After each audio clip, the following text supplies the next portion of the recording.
Brother lads, welcome back to Cossy's Arsenal podcast. My name is Cossy. Good morning, good afternoon, good evening, wherever you are in all parts of the world. Welcome back to the channel. Welcome back to a brand new video. This is your predicted 11. Arsenal take on Everton tomorrow at the Emirates Stadium. Big game.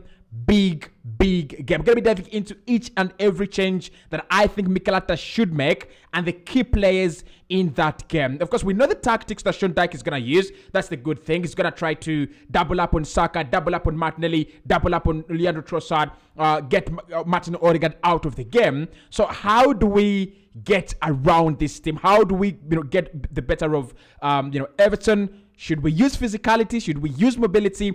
All to be discussed in this video. Of course, my final prediction is also dropping. Yesterday, I said 3-0. I might change my mind a little bit. But don't worry. I'm predicting and still backing Arsenal to win. Hit the like button. Let's get this video to 500 likes. Subscribe to the podcast. You can also find such previews on the 90 More podcast as well. Press conferences and also my match reactions to all the action around Europe. Let's get into it. Right. So in goal, it's going to be Aaron Ramsdale. There's no question about that. He's kept a clean sheet in the last game.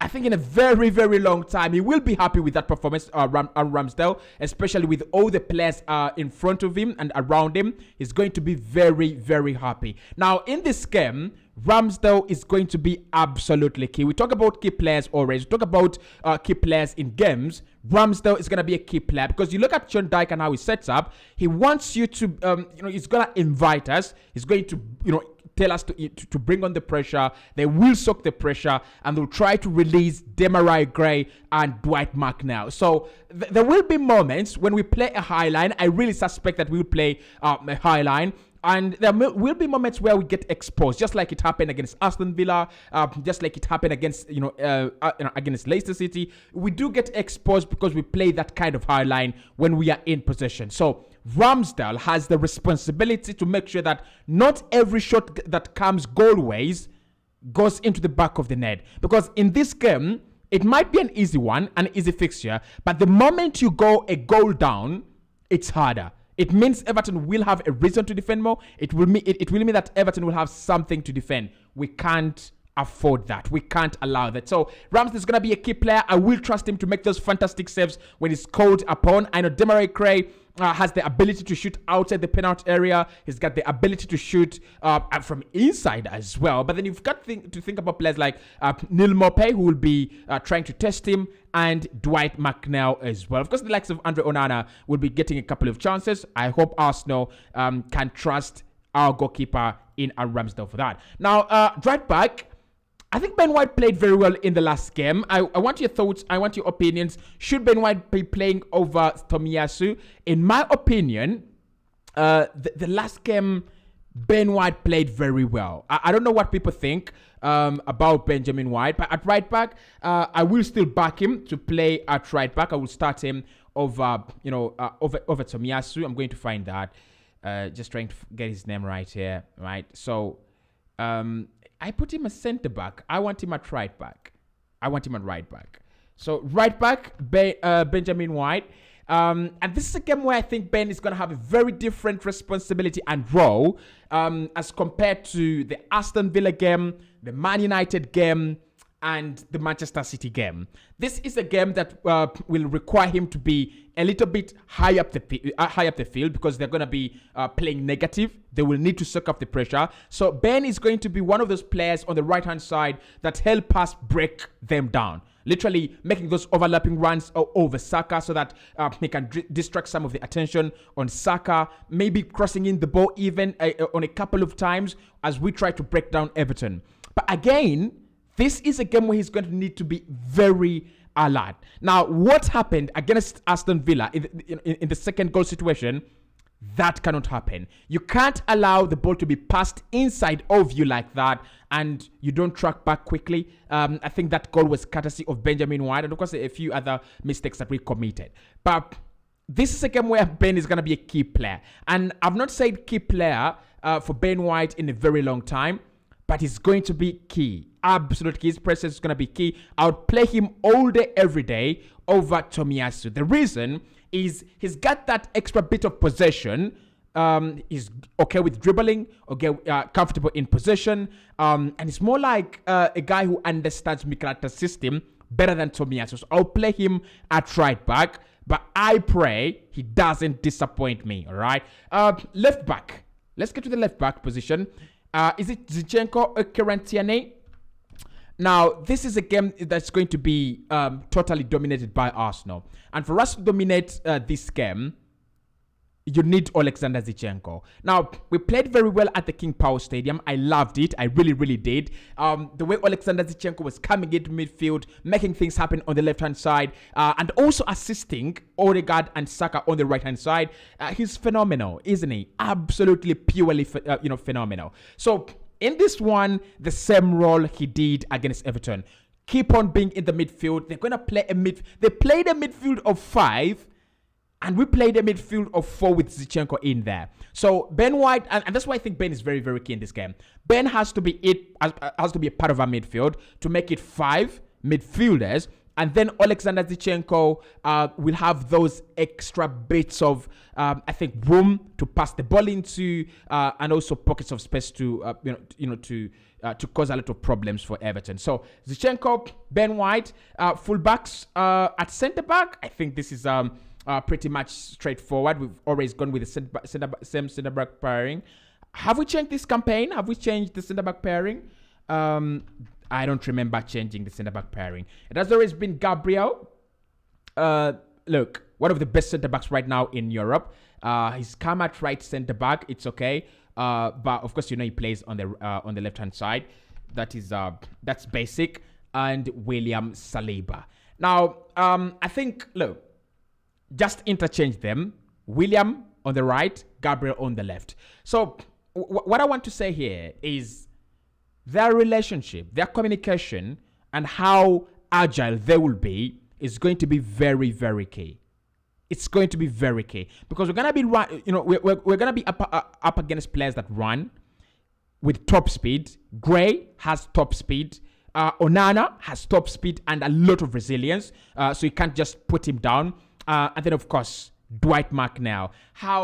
It's a match made in heaven where Dwight McNeil goes to Everton. Eventually, Sean Dyche comes to Everton. Ooh, it's a match made in heaven. But we've got to stop them. And to stop them, our centre-back pairing will have to be very, very alert. We will play quite a high line. And that's why I'm saying it's going to be crucial that they're in-game every single minute. Okay, they're gonna be very, very key. In midfield, I won't be making any changes. I won't be suggesting any changes to the team that played against Aston Villa. No changes, to be honest. No changes. I just need to get the Jorginho name right. I got it right there. So Jorginho in midfield over Thomas Partey. I think there will be a lot of physicality needed, but I doubt Thomas Partey is 100% fit. This might not be the game for him. Then Xhaka as well, just to add that extra layer of quality and of course physicality in midfield. The creator and the brain, of course. Always Martin Odegaard. Now, this is a game where I think substitutions will also be very, very crucial for Mikel Arteta. Odegaard is going to be the creative guy. He's always going to be the creative guy. He's always going to find the spaces, break through the lines, find the runs of Martinelli, Saka, and Leandro Trossard, who I'm going to play up front, by the way. No Edin Ketia in my lineup. But this game is going to be crucial. I mean, very, very tricky. Physical, because you have Gueye, Onana, and Doucouré in the midfield. Those are 3 dominant physical midfielders. Like, I would take Doucouré at Arsenal as a backup for Thomas Partey. I would take I'll take Gueye as well, and I would take Amadou Onana. So you understand what I'm talking about. Physical midfield battle. It's going to be a very, very physical midfield battle. And then he plays Iwobi in there as a midfielder. He doesn't play Iwobi wide. He plays him in a midfield as a midfielder. So there's 4 midfielders plus Dwight McNeil, 5, who is very, very good at tracking back as well. So in this game, what I'm thinking is Jorginho might not be very important, but I'm only playing him ahead of Partey because of fitness issues. But if Partey is 100% fit, Partey should play. Partey should start. It's non-negotiable.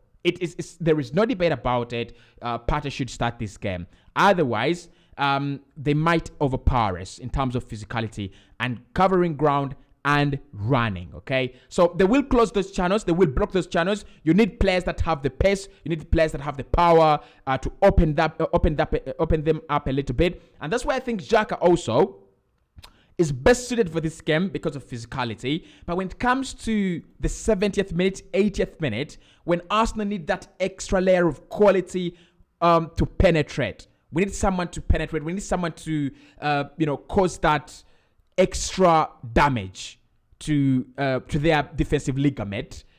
Then it might not be Xhaka. So this is what I'm suggesting. We play these three in midfield. Odegaard doesn't come off, but Xhaka comes off in the 70th minute for Fabio Vieira, and Partey also comes on for Jorginho in the 70th minute.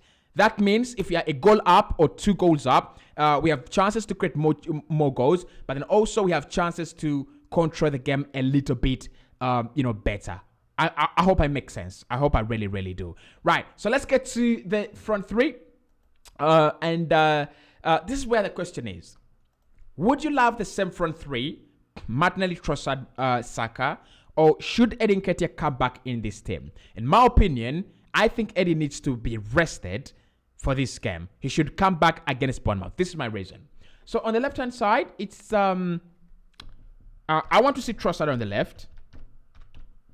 He played very well through the middle, but I want to see him on the left. So Trossard on the left. On the right, I think that is it's like a no-brainer. If it's not Kylian Mbappe, then it's Saka. Those are the two only right, those are the two wingers that the world has right now. Okay, and then center forward, Martinelli. Okay, this is how we should line up. Not how we should effectively play because it can change in game, but this is how we should line up. Now, the role of these three up top is not going to be how they played in the first leg. It was shambles. It was absolute, bullshit. So the role of this team and the role of the front three should be stretching Everton.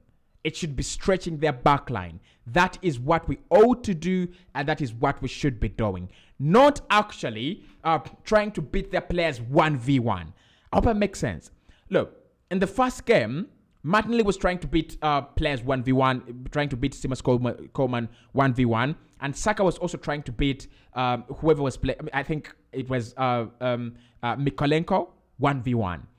And because they were doubling up on our players, it meant that even if you beat Mykolenko, either Gueye or Onana was already there, or Tarkowski.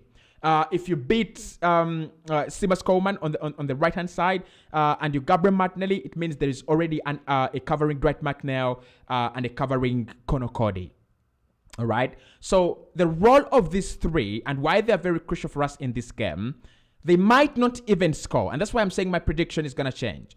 They might not score in this game. Their role is literally to stretch that Everton backline, stretch them as much as we can, so that Xhaka gets spaces to run into, so that Odegaard gets spaces to run into, so that when we get the ball to Zinchenko or Jorginho, he can find a run and he can find a runner.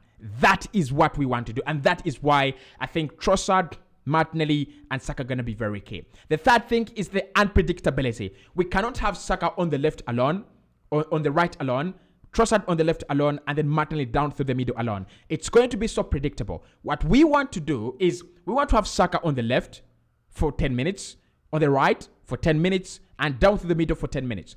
It will cause a lot of problems for that Everton backline. Who is marking who? When do I release Saka to another marker? When do I release Trossard to another marker? And if I'm releasing Trossard, who am I picking up? Those are the questions we've got to, they've got to ask themselves. But that only comes if you're unpredictable. That only comes if you're willing to go an extra bit, to work a little bit harder. I don't have a problem with Saka and Martinelli trying to beat players 1v1 because, Martinelli is good at that. Is so good at beating players 1v1.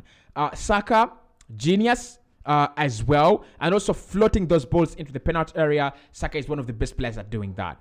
But this might not be the game for that. I don't want to see Arsenal crossing the ball all the time. Like we have a guy, like we have a Wout Weghorst in the box, or we have a Dan Ban, or we have a Chris Wood. We do not have. Our strikers are short, and their abilities are not heading the ball into the back of the net. Their abilities are losing aerial duels, right? So we've got to play to their abilities. Last time we crossed the ball a lot of the time for Eddie Nketiah. Like James Tarkowski is not a fool, right? He can't be beaten by Eddie Nketiah in the air. The same thing goes with Conor Cody. Not very tall, but it's not a fool. He cannot be beaten by Eddie Nketiah in the air. So look, that is my starting lineup. Let's run through it one more time. Ramsdale in goal, Zinchenko, Saliba, Gabriel, White, Jorginho, Odegaard, Xhaka, Trossard, Saka, and Gabriel Martinelli. Key players in this game. I will call for Jorginho. Gonna be a very key player. Our defensive line, all of it, plus our goalkeeper, gonna be very key players. And Leandro Trossard, Saka, and Martinelli are also gonna be very key players if they can stretch that Everton backline. Time for my final prediction.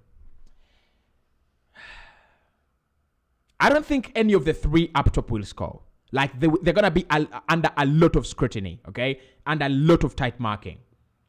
So I'm going to go Arsenal 2-0. I'll reduce my initial scoreline by 1. Arsenal 2-0. Xhaka and Odegaard. Okay? Xhaka and Odegaard. I would have gone with a centre-back to score, but our centre-backs look like they have run out of goals this campaign. So Xhaka, Odegaard to score. They will find the chances. It will be more like that Newcastle, Manchester United Carabao Cup final. Man United get 2 chances. They score them. And the rest of the game is all about, fighting for glory. I'll speak to you in the next one. You can find me on the Night More podcast. I've done my reaction to Messi winning the FIFA Best Player of the Year in 2022 award. You can find me there and have a discussion. We can have a talk. We can have a little chat. All right. I'll see you tomorrow.